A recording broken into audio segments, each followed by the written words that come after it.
Bonjour Daniel, Boker Tov. Alors cela a été dur et laborieux, mais ça y est, c'est fait. Le sionisme religieux et le Likoud, Daniel, ont conclu hier soir un accord de coalition.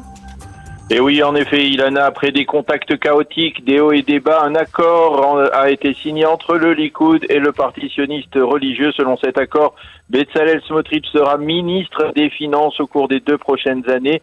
Il sera ensuite remplacé en 2025 par Aryeh Deri.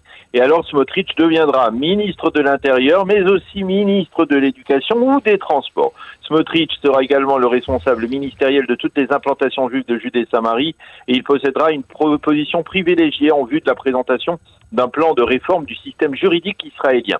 Dans le cadre de cet accord, c'est Ophir Sofer du sionisme religieux qui sera le prochain ministre de la Halia et de l'intégration, tandis qu'Orit Strouk, qui est francophone, deviendra ministre des grandes missions nationales. Il s'agit là d'un nouveau portefeuille ministériel. Enfin, le député sioniste religieux Simcha Rothman, qui est avocat, sera président de la puissante commission des lois de la Knesset. Et en revanche, pour l'instant, pas d'accord encore, ni avec le Chasse, ni avec judaïsme de la Torah.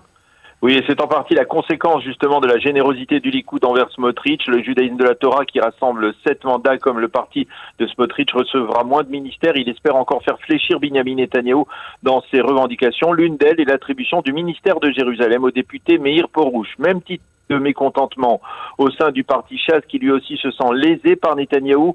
Cependant, des accords de coalition devraient être conclus en début de semaine prochaine afin de permettre la nomination provisoire d'un nouveau président de la Knesset et le vote d'amendements à plusieurs lois comme cet amendement qui permettra à Aryeh Deri d'être ministre en dépit de sa récente condamnation pour fraude fiscale. Et puis en mot de ses déclarations, le ministre sortant de la Sécurité intérieure, Omer Bar-Lev, a tenu des propos très critiques envers son successeur, Itamar Ben-Gvir.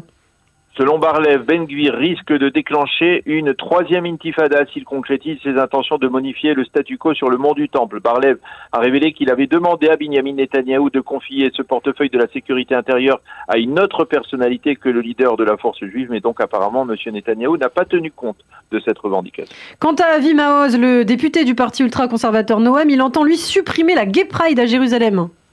Oui, en effet, dans une interview qu'il a accordée à un journal sioniste religieux, Avi Maoz a annoncé son intention de mettre fin à la Gay Pride dans la capitale. Selon lui, cette parade, je le cite, nuit à la sainteté de Jérusalem. Cependant, Maoz a reconnu qu'il n'avait pas réclamé cet arrêt des Gay Pride au Likoud dans les accords de coalition et donc cela hypothèque très sérieusement la probabilité d'une telle annulation. D'ailleurs, Binyamin Netanyahou a très vite réagi. Il a affirmé qu'il n'était pas question d'annuler la Gay Pride à Jérusalem et qu'il ne tolérera pas que l'on s'en prenne à la communauté LGBT. Autre dossier important, Daniel, ce matin, toujours des tensions sécuritaires en Judée-Samarie. Oui, hier soir, dans la région de Binyamin, au nord de Jérusalem, des Palestiniens ont ouvert le feu sur un autobus blindé. Il n'y a pas eu de blessés, simplement des dégâts. Tzahal a déployé des forces sur place pour tenter de retrouver les responsables de ces tirs. Au sein des forces de sécurité, on confirme la hausse sensible du nombre d'attentats et de tentatives d'actes terroristes au cours des derniers jours et l'on prend donc des dispositions pour freiner ou tenter de freiner cette vague de violence. L'ambassade des Émirats arabes unis en Israël a célébré hier soir pour la première fois sa fête nationale sur le sol israélien. Oui, au cours de cette célébration, l'ambassadeur émirati Mohamed El Kaya a vanté les réalisations de son pays, qui se classe selon lui parmi les 10 premières puissances au monde. Nous prouvons que l'unité est le synonyme de prospérité, a affirmé l'ambassadeur en rappelant l'union entre 7 petits émirats qui avaient fait de son pays cette puissance régionale. Parmi les personnalités israéliennes présentes à ces célébrations, le président de l'État Yitzhak Herzog, qui d'ailleurs sera la semaine prochaine à Abu Dhabi et au Bahreïn, mais aussi Binyamin Netanyahou, le futur Premier ministre, a déclaré les accords d'Abraham ne sont pas une paix de papier entre gouvernants, c'est aussi une paix chaleureuse entre nos 2 peuples. Et puis enfin, pour terminer, dans l'esprit des accords d'Abraham, on a célébré hier à Tel Aviv la qualification du Maroc pour les 8e de finale du mondial. Et oui, en effet, des dizaines de ressortissants marocains en visite en Israël ont suivi le match contre le Canada et au coup de sifflet final se sont retrouvés devant l'ambassade du Maroc à Tel Aviv pour faire la fête et célébrer cette première qualification pour les 8e de finale depuis les années 80.